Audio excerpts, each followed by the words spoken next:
Հայաստանի տնտեսությունը փակուղում է հայտնվել արտահանման հնարավորություն հայ գործարարն այս պահին չունի։ Թուրքիայի եւ Ադրբեջանի կողմից փակված սահմաններին գումարվեց նախ արտահանման հնարավորության սահմանափակումը Վրաստանի տարածքով։ Իրանի ուղղությամբ էլ վերջին զարգացումների հետևանքով են լոգիստիկ լրջագույն խնդիրներ առաջանում։ Այս պայմաններում, երբ երկիրը փաստացի բլոկադայի մեջ է, Հայաստանի իշխանությունը չի անում անհրաժեշտ քայլերը հարցը կարգավորելու համար։ Սա ոչ թե Հայաստանի իշխանության, այլ Թուրքիայի ծրագիրն է, որն իրականում է հայկական իշխանության ձեռամբ, ասում են մասնագետները։ Անկասկած Իրանի շուրջ օղակի սեղմելը կամ նրա շուրջ լարվածության բարձրացնելը,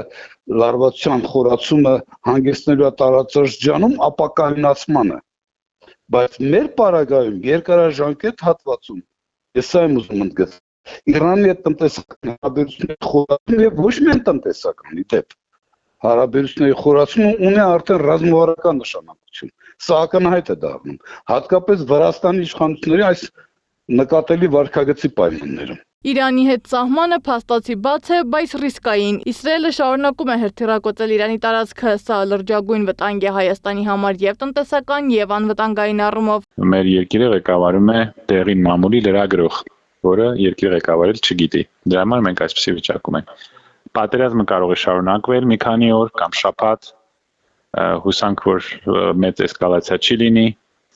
բայց եթե էսկալացիա լինի, իհարկե որոշ ռիսկեր կան մեր համար։ Այս ամենը տեղի ունենում այն ժամանակ, երբ արտահանման միակ հնարավոր ուղին Վրաստանի ուղղությամբ մնում է անկայուն։ Մասնագետները կասկածներ ունեն, որ սա տեղի է ունենում Թուրքիայի եւ Ադրբեջանի ծրագրով։ Միայն Վրաստանի կառավարության դիրքորոշումն է զարմացնում Խոսրով Հարությունյանին։ Արևելքից արևմուտքից մենք փակենք, ճիշտ է թե չէ։ Հարավը ես նկատում իրանական շուկան եւ իրանական ճանապարհով դեպի Մերձավոր Արևելքի արաբական երկրներ դուրս գալու հնարավորությունները մենք ցավոք սրտի առանձնապես չենք զարգացրել, ինք իրանական շուկան էլ մեզ այդ մեր Իրանի շրջանառությունը կազմում է մոտավորապես $500 միլիոն։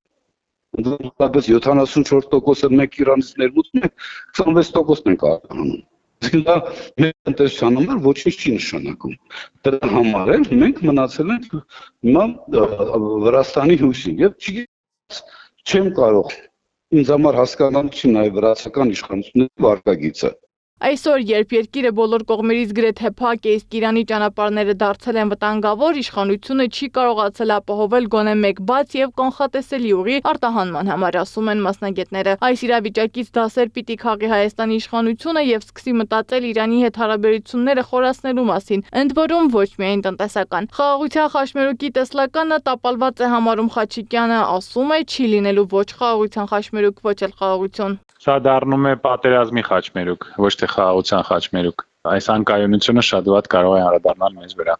Բայց մենք զբաղված ենք, տեսնում եք ինչով։ Վերջերս էլի այդ հայոյանքները, մարդկանց անձնական կյանքը, երեխա ունենալ չունենալը։ Տնտեսական փակուղում հայտնված Հայաստանը կանգնած է նաև անվտանգային լուրջ մարտահրավերների առաջ։ Ի վերջո խաղաղության պատրաստվող թշնամական հարևանները ինչու են զորավարժություններ անում հենց այս ժամանակահատվածում։ Սադամ Ակարյան, Գեղամ Ղազարյան, ABC Media։